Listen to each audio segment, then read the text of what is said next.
강 변호사님 보시기에 그동안 네. 이제 이런 얘기가 많았잖아요. 그 헌법재판소 내부에서 법리 다툼이 아주 치열하게 지금 전개가 맞아요. 되고 있는데 이쪽에는 김복형, 이쪽에는 정계선이 있다. 그런 얘기들을 해 왔는데 네. 오늘 보니까 어떠세요? 그런 것 얘기하실 같아요? 줄 알았어요. 왜냐면 김복형 재판관이 예. 지금 모든 것에 대해서 기각하는 의견을 내셨잖아요. 예. 그래서 한동안 그 뭐 찌라시라고 하나요? 거기에 예. 있어서 김복형 재판관이 말하자면 진보 쪽 재판관들의 그 인용 의견을 하나하나 반박하고 있는데 그것을 뭐 바꾸지를 못하고 있다라는 이야기들이 돌고 있었는데 네. 오늘도 이 기각 의견에 있어서도 헌법재판관을 임명을 해야 되는 것이 나머지 분들 이제 문영배, 이미선, 김영두, 정정미 같은 경우에는 임명하지 않은 것에 대해서 일단은 위헌 위법하지만 파면에 이를 정도는 아니다라고 네. 본 거예요. 네. 근데 김복형 재판관 같은 경우에는 즉시 임명해야 되는 의무 자체가 없다. 그러면서 상당한 기간 내에 임명을 하면 되는 거다라고 이렇게 결정을 내린 거가 저는 오히려 맞지 않나라고 생각을 해요. 저 그거 보면서요 깜짝 놀랐는데 여러분 여기서 한 가지 말씀을 드릴 부분이 있습니다. 국회가 헌법재판관 후보자를 선출하고 그 다음 날 한덕수를 탄핵 가결을 했어요. 하루 만에 그렇죠. 깜짝 놀랐습니다. 그러니까 지금 거기에 대해서 한덕수 국무총리는 당시에 여야가 좀 협의를 해줬으면 좋겠다라고 이야기를 하니까 민주당에서는 한번 협의해 보겠다. 그러니까 저는 정상적인 생각을 갖고 있다면 한번 협의해 보겠다라고 얘기하고 국민의힘이랑 협의를 하다가 도저히 안 되겠다라고 하면서 그 다음에 말하자면 한덕수 국무총리에 대해서도 문제 제기를 하는 것이 맞지 않았나 절차상으로 그렇게 생각하는데 그때 너무 어처구니가 없었던 게 한덕수 국무총리가 여야가 협의를 해줬으면 좋겠다라고 하니까 저거는 그냥 임명 안 하겠다라는 거니까 바로 탄핵 가결시켜야겠다라고 하고 그러면서 또 우원식 의장이 그냥 자기 단독으로 151석이라고 결정해버린 거 아니겠어요? 그래서 그 이번 탄핵심판 과정에 있어서도 정영식 재판관이 물어봤습니다. 국회 소추인단에. 이게 151석인지 200석인지에 대해서 적어도 국회 안에서 뭐 다수결을 한다든지 어떤 의결 절차가 있었어야 되는 거 아닙니까? 네. 어떻게 우원식이 혼자서 이렇게 결정을 합니까? 라고 물어보셔서 네. 저는 각하다 생각했는데 각하는 정영식, 조한창 두 분만이었던 거예요. 질문하신 분이랑 이제 조한창 재판관만이 계셨던 거고 다른 분들은 이제 또 다른 생각 갖고 계셨던 건데 저는 지금 김복형 재판관님께서 이렇게 워낙 또 엘리트 코스를 밟아오신 분이고 뭐 여러 가지 법 논리가 굉장히 탄탄하시다라는 얘기를 들었었는데 이번 결정문 보면서 말씀하신 것처럼 그 찌라시가 사실인가? 라는 생각도 저도 좀 했었어요. 근데 네.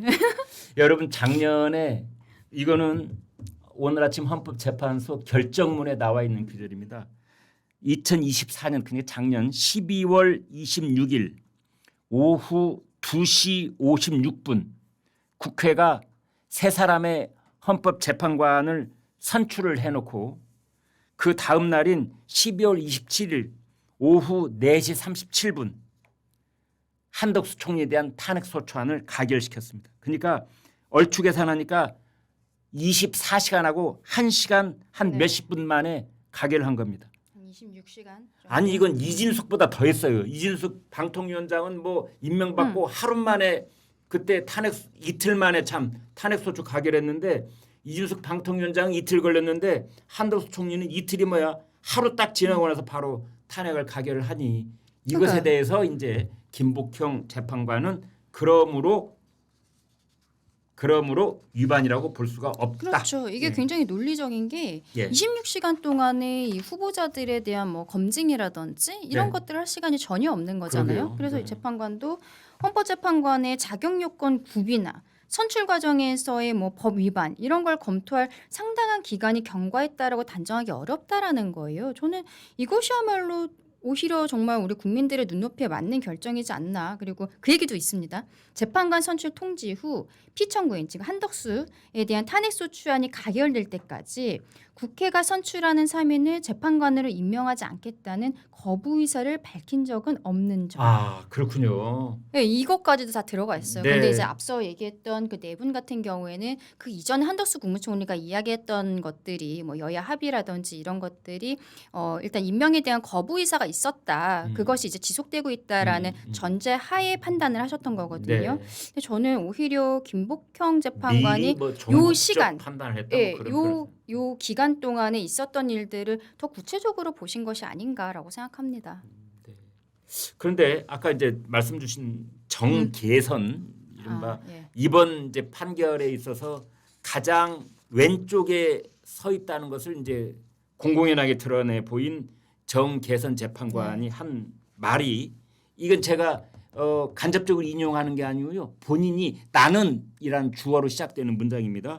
헌법재판관 임명 부작위 및뭐 등이 피청구인의 파면을 정당화할 수 있을 정도로 중대하다고 생각한다.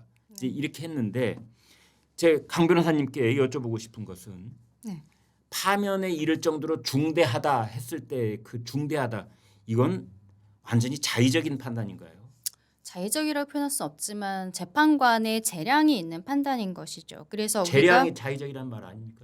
좀 틀린가요? 자의적이라는 것은 좀 재량을 권한을 아. 남용했다, 남용게 뭐 네. 그런 형태로 생각을 해야 될 것으로 보이고 어쨌든 재량권 내라고 볼 수가 있는데 이런 중대하다, 뭐 이러한 표현들이 좀 애매한 것들이 있잖아요. 그래서 다른 분들 같은 경우에는 헌법과 법률의 위반은 있지만 파면에 이를 정도로 중대하진 않다라고 본 건데 네. 이 정계선 재판관은 다른 거예요. 이게 대통령 사건에 있어서도 저는 정계선 재판관이 어떤 결정 내릴지 알 것 같다라고 말씀드린 것이 네.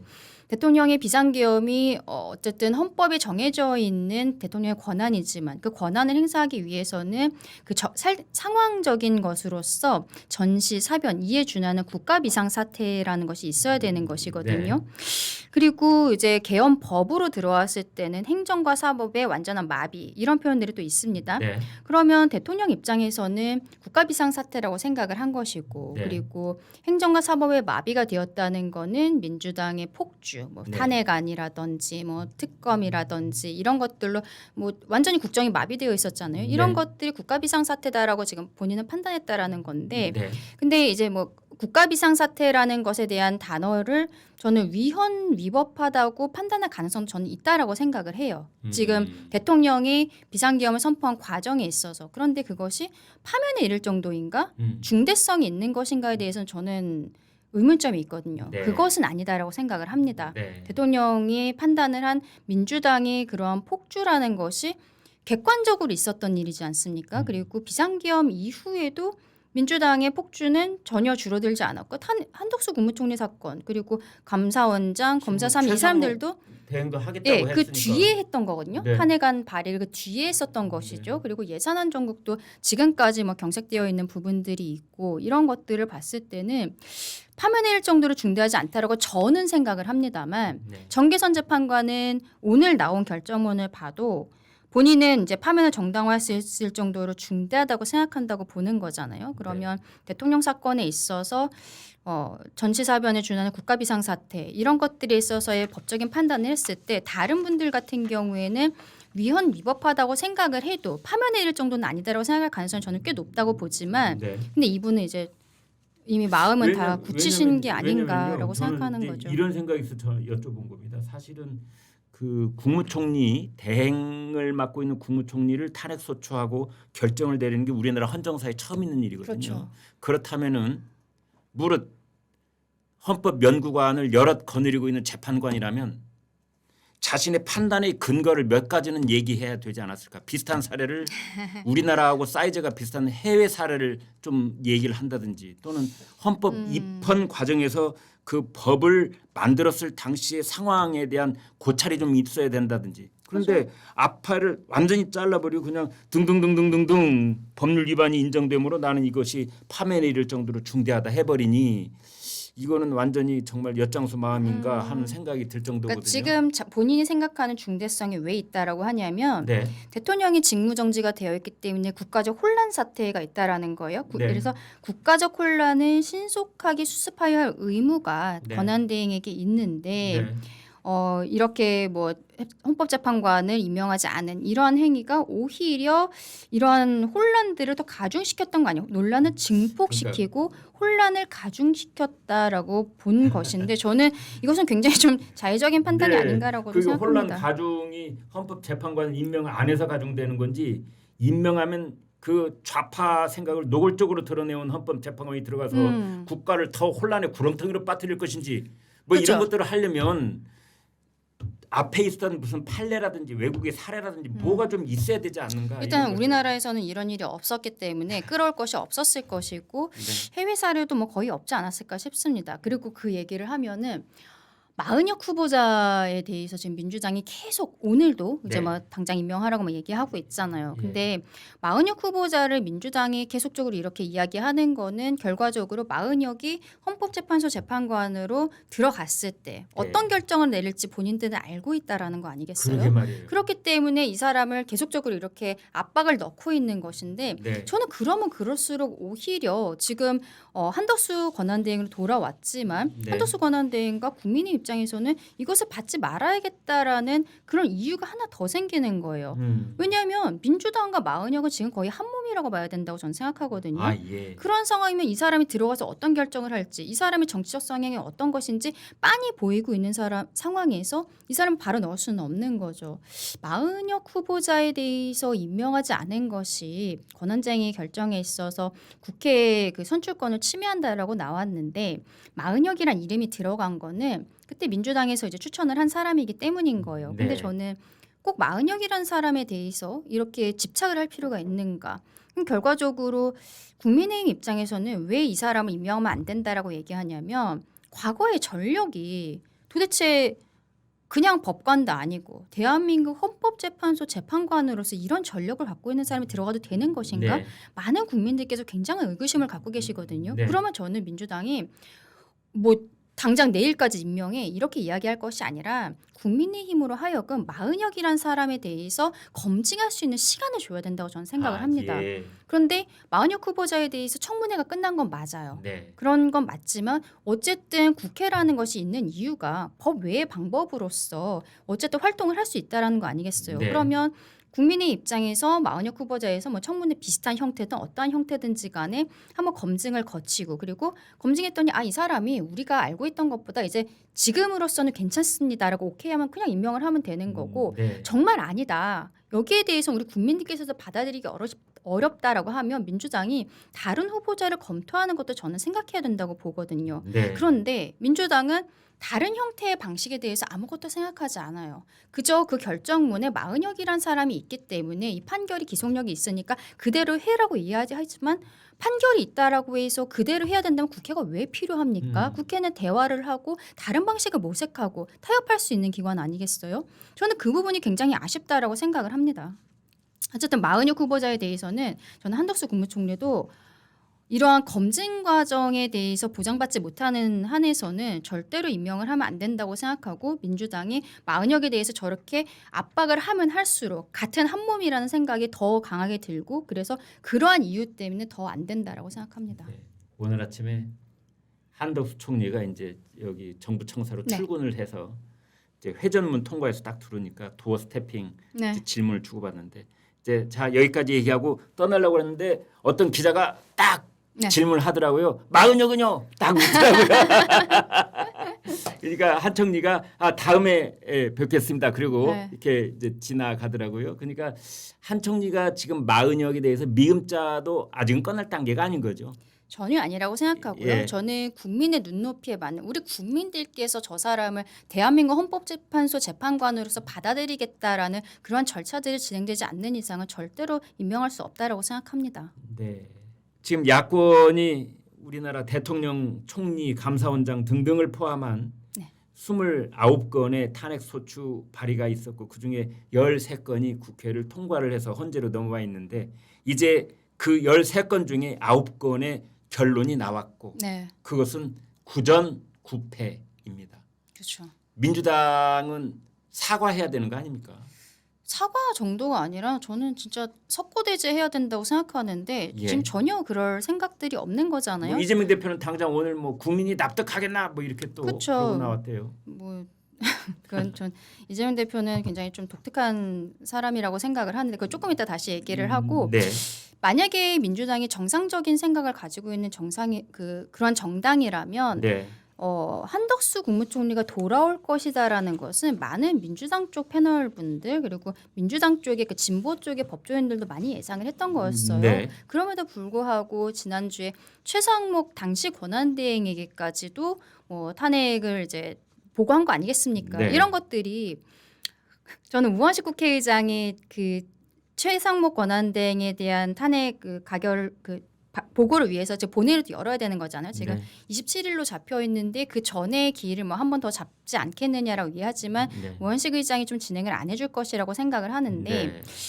정상적이지 않은 모습들을 보이고 있는 거죠. 그리고 민주당이 최근에 나오는 말들도 너무 강하잖아요. 최상목 권한대행에 대해서도 요 앞에서 지금 여기서 근무하고 있다라고 하죠. 이재명 대표가 그런 얘기를 했잖아요. 네. 광화문 거기 천막에서 그러면서 몸 조심하십시오. 그런 이야기를 한 거는 본인의 지지자들이 바로 그 근처에 막 모여 있잖아요. 아니 어젠가요? 박찬대 원내대표가 최상목 권한대행을 지금 이제 권한대행이 아니죠. 네, 이제 경제부총리죠. 최상목의 부총리를 썩은 감자라고 했더라고요. 네. 씨 감자인 줄 알았더니 썩은 네. 감자들. 그래서 감자가 썩어갖고 빼내야 된다고. 가만히 해서 빼내.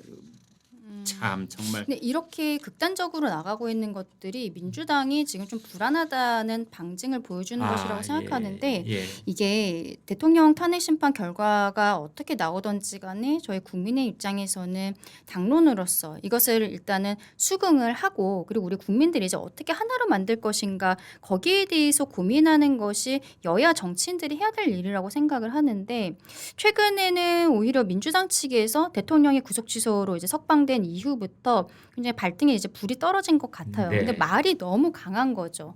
이재명 대표는 본인이 그 광화문 천막당사에서 방탄조끼 입고 왔잖아요. 네. 왜 그 경찰에다가 공식적인 신고는 안 하는지 모르겠습니다만 네, 그거 네. 정말 이해할 수가 없어요. 네. 러시아제 권총을 밀수해서 HID 오비 요원들이 빨리- 자기를 지금 쏠라고 지금 하고 있다고 경찰에 수사 의뢰를 해야 될 텐데 그건 안 하고. 방탄조끼를 입고 나와서 한다는 얘기가 최상목 권한대행이 요 앞에서 근무하고 있다죠. 그러면서 몸 조심하십시오. 현행범으로 체포될 수 있습니다라고 얘기하는 거는 이거는 정말 저는 정치인으로서의 자질이 아예 없는 것이다. 네. 그런 때일수록 오히려 이러한 좀 뭐랄까요? 극단적인 대치에 대해서 조금은 다독이고 우리가 여기에 대해서 수긍을 하고 그리고 곧 있을 것으로 예상이 되는 대통령 결정 이후에 어떻게 하나로 만들 것인지에 대해서 생각하는 것이 정말 거대 야당 대표가 해야 될 몫인데 오늘도 민주당에서 아침에 장경태 의원 발의했다는 법안 보면은 그 국회의원들에 대한 어떤 물리적 폭력 같은 것이 있을 때 맞아. 가중처벌하는 이런 법안이 다 국회 밖에서 유해를 가하면 네. 징역 5년이요? 네, 그러니까 그런 것들을 생각한다는 것 자체가 너무 어이가 없고 네. 지난주 금요일이었나요? 좀 안타까운 일인데 민주당 의원들이 헌재 앞에서 그 기자회견을 하는 과정에서 백혜련 의원이 그 날개란을 맞았잖아요. 네. 저는 그런 일 있으면 안 된다고 생각하는데 네. 옆에서도 수계야 막 이런 얘기를 하는 거예요. 맨날 내란 수계 얘기를 하니까 예. 계란 수계가 생긴 건지 옆에서 막 그런 표현들을 쓰고 그러면서 저 사람을 잡아달라 막 이런 얘기를 하잖아요. 네. 그러니까 본인들에게 가한 폭력은 당연히 있으면 안 되는 것이지만 그 국민들 계란 정도는 던질 수 있는 거 아닌가요? 제가 너무 잘못 생각하고 있는 건가요? 계란 던지는 일은 예전에 김영삼 전 대통령 때부터 시작을 해서 네. 우리나라만 있는 일도 아니고 자유민주주의 국가에서 계란 정도는 다 어떤 물론 좀 과한 행동 이런 것도 있지만 근데 계란도 못 던집니까? 저가 아닌 말로? 옆에서 다른 정치인분이 계란을 맞을 때 옆에 있었던 적이 있거든요. 예. 근데 이게 실제로 사람을 때리는 것과 비슷한 되게 엄청난 충격이 있어요. 왜냐하면 그래요? 계란만 던진다고 생각하지 않잖아요. 계란을 네. 던지고 그 다음에 또 막 갑자기 달려든다거나 무슨 일이 있을 수 있다라는 생각이 있으니까 예. 저는 어쨌든 이러한 물리적인 폭력들은 알겠습니다. 당연히 하면 안 된다고 생각하는데 그렇다고 해서 국회의원이 특권층은 아니잖아요. 맞습니다. 국회에 대한 국회 권위에 대한 도전이라거나 저는 그렇게 봐서도 안 된다고 생각을 네. 하고 오히려 정상적인 정치인이라면 이러한 극단화되어 있는 정치 지형 때문에 우리 지지자분들, 국민들도 극단적인 행동을 한다고 생각하거든요. 그런데요, 사실은 저희 독자들 중에는 이런 분도 계세요. 야 민주당 의원 나와. 내가 너 한 대 때리고 내 징역 5년 갈게. 그래 5년이면 되겠니? 근데 그거는 좀 저는 과하다라고 과하다. 생각합니다. 네, 네, 네. 네. 근데 그 오죽하면 마음은 그런 말씀을 하겠어요. 오죽하면. 맞아요. 근데 여기에 있어서 민주당 의원들이 그렇다고 해서 국회의원을 가중처벌하는 법률을 발의한다? 이게 참 우리 국민들 눈높이에 어떻게 보일지 그 본인들만이 원래 그 법이 있던 입법 취지가 국회법을 이번에 이제 고치겠다는 네. 건데 그게 원래 국회 내에서 여야의 충돌을 방지하기 위해서 네. 만드는 것이지 선량한 시민들이 국회의원한테 가서 따지거나 네. 뭐 감정이 이제 흥분 상태에 있어가지고 어떻게 하는 경우까지를 다 차단시키려고 만든 법은 아니었는데 그렇죠. 근데 이제 네. 국회 밖에서도 어떤 위해가 있을 때 거기에 대해 가중처벌을 하겠다는 계란 거는 방지법이군요 한마디로 말하면. 그렇잖아요. 네, 계란을 탄핵 소추하라. 계란을 탄핵하라. 아까 예? 계란 수계라니까 계란 수계. 예. 그래서 메추리알로 하여금 대행을 하도록 하여라. 그래서 메추리알 대행 체제라는 말이 유행했어요. 어쨌든 지난번에 예. 그런 거 생각하니까 전한길 선생님을 제가 예. 한번 직접 뵌 적이 있어요. 예. 스튜디오에서. 네. 정말로 엄청 큰 보디가드 두 분과 함께 다니시더라고요. 그분들이 스튜디오 안에까지 들어와 계시더라고요. 네. 그러니까 하여튼 이러한 좀 극단적인 상황들이 좀 이런 일들이 벌어지는 게 굉장히 안타깝고 이거를 우리가 어떻게 정치적으로 해결할 것인지 맞습니다. 이런 걸 얘기하는 게 좀 정치인들의 도리라고 생각하는데 어처구니 없는 이런 가중처벌 법안을 하겠다라는 민주당의 행태는 참 이해하기가 어렵다라고 생각합니다. 자, 오늘 가장 중요한 질문을 강 변호사께 여쭤보도록 하겠습니다. 그리하여 네. 윤석열 대통령 탄핵 심판은 앞으로 언제 어떻게 될 것 같습니다. 저는 4월은 돼야 될 것 같아요. 이번 주 28일 아니다. 아까 제가 내란 행위에 대한 정의조차 없었다는 거 초반에 길게 말씀드렸잖아요. 네네네네.